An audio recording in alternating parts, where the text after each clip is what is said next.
Alors, on va faire une comparaison de la vie pour un trader en France et en Australie. Alors, moi, j'ai grandi en France et j'ai vécu 6 ans en Australie. Et du coup, je peux dire qu'il y a des grosses différences sur certaines choses. Alors, on va commencer par le coût de la vie, les logements. Alors, je dirais que dans les deux pays, il y a de quoi se loger selon son budget. Mais le point, je le donnerai à l'Australie parce que les logements, ils sont quand même un peu moins chers. Et surtout, quand tu habites en appartement, en Australie, tu as toujours accès à une salle de sport et une piscine qui sont compris dans le prix. Qui est malheureusement n'est pas le cas en France. Donc, pour moi, le point va à l'Australie. Ensuite, la nourriture.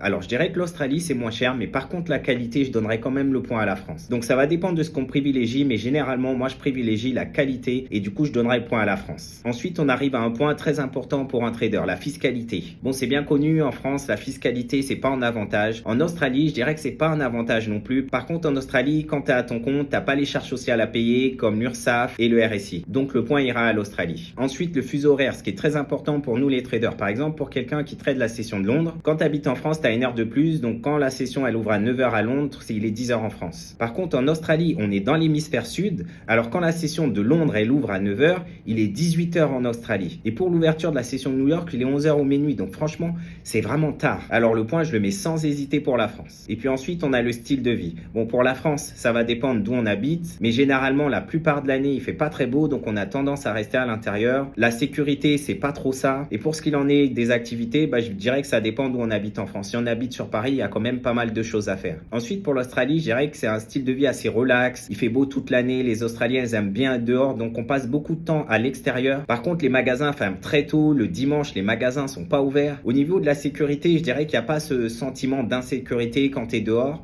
Donc, le point, je le donnerais à l'Australie. Alors, pour moi, les deux pays ont deux grosses problématiques qui sont pas forcément les mêmes. Pour la France, ça va être la fiscalité et le style de vie, surtout l'insécurité en France. Et pour l'Australie, ça va être la fiscalité et les fuseaux horaires. Parce que trader la nuit, franchement, c'est pas possible. Dites-moi en commentaire s'il y a des choses avec lesquelles vous n'êtes pas d'accord ou s'il y a des choses que j'ai oublié de mentionner.